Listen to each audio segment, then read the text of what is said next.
Greetings. Welcome back to the video seminar on the hows and whys of Children's Church. And today we're going to be talking about Kids Church versus Sunday School.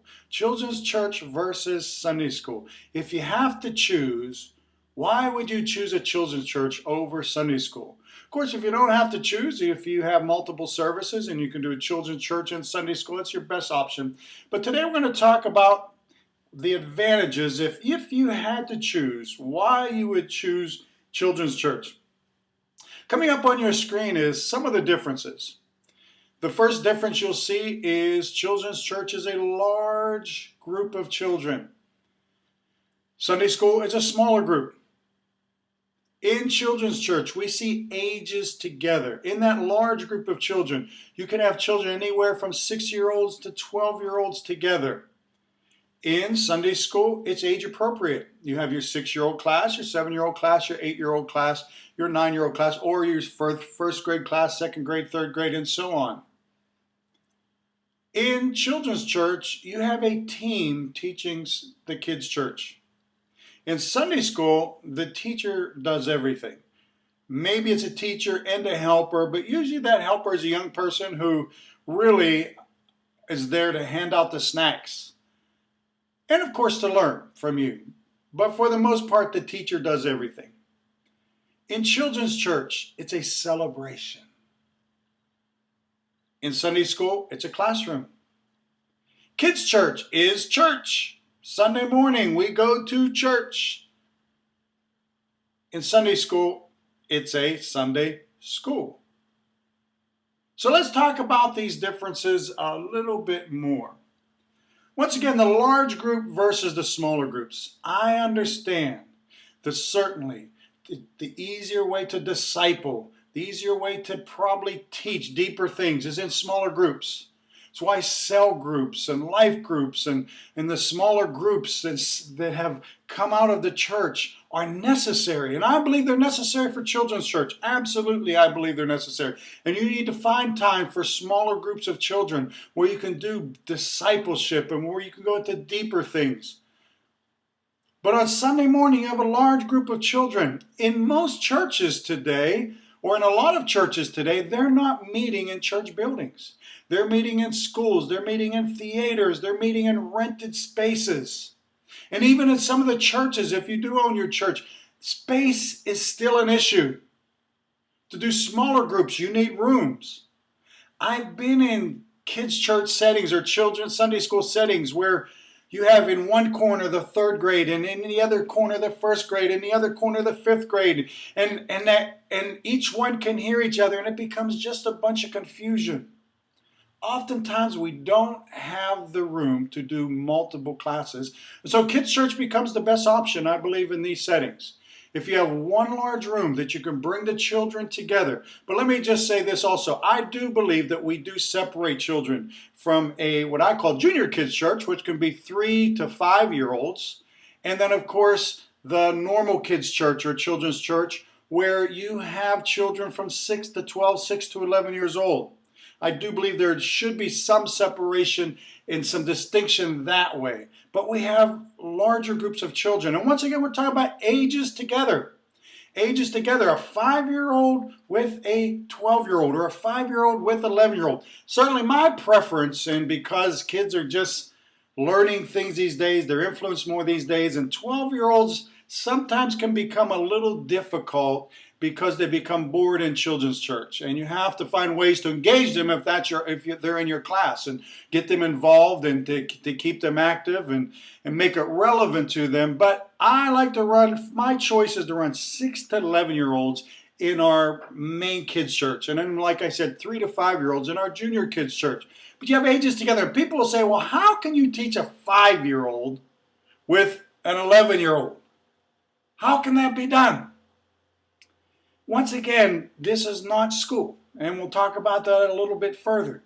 This is church. Let me ask you, how can a person who was born again last week in your service receive in your service what your pastor is teaching and teaching an 80, 90-year-old or people who have been in the Lord 20, 25, 30 years. How does that happen? Same thing in kids' church. In your regular service, you have people who were just saved last week. Maybe their first experience ever in church was last week. And they're sitting with people who've been in church all their lives. And of course, that's the challenge for the pastor, and that's the challenge for us as children's church teachers and workers and children's pastors, is to be able to reach the child who has grown up in the church and the child who comes to church for the first time, and to embrace them all in one service. But it's the same thing the pastor has to do every week in a normal service in church. Not a Sunday school service, once again, but in a normal service. You have all people coming together in one service. The same in kids' church. You have, of course, educators fight me on this. Educators resist this, and you have to break through. If you're an educator, wipe out school. This is not school. This is church.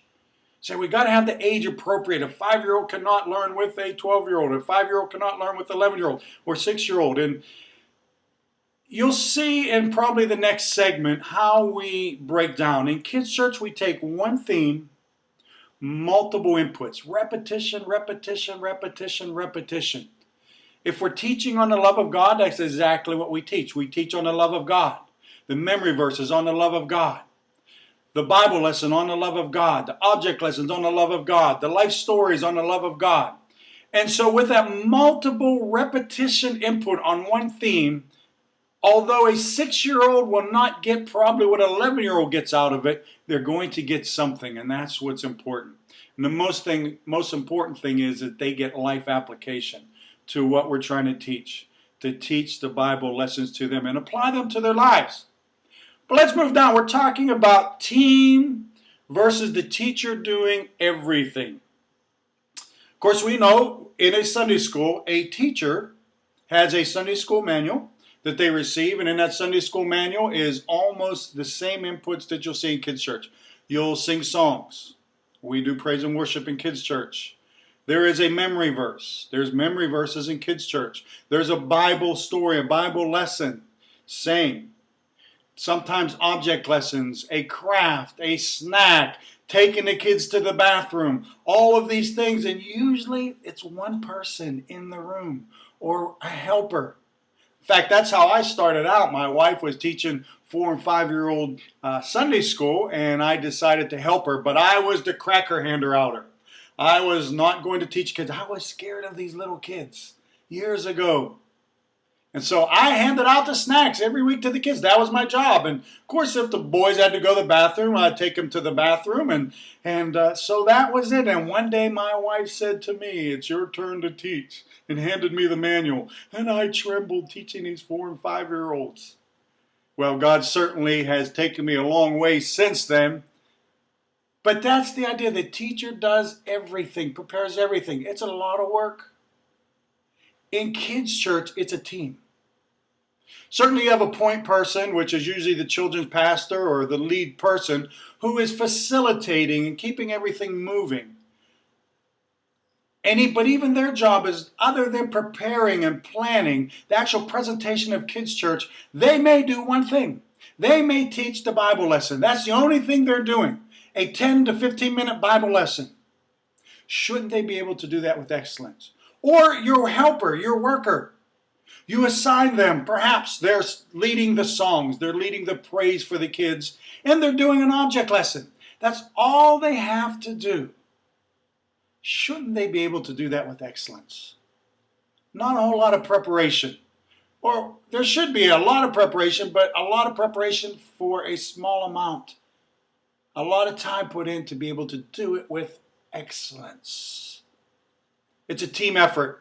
Ideally, I think kids' church done with 3 to 5 people is ideal. Of course, depending on the size of the kids' church. We talk about Pastor Bill Wilson a lot here, and his kids' churches on Saturdays, from my understanding, are 1,500 children in one kids' church. Can you imagine? I don't think 5 workers could handle that. But I see in your average Sunday school, you have maybe, or average kids' church, as I've been around the world, 3,200 children in a kids' church. Easily managed, easily taught with 3 to 5 workers. Of course, I'm going to give you some tricks of the trade. I'm going to help you out with some things to help keep discipline, keep the kids engaged, and those we'll talk about that in coming segments.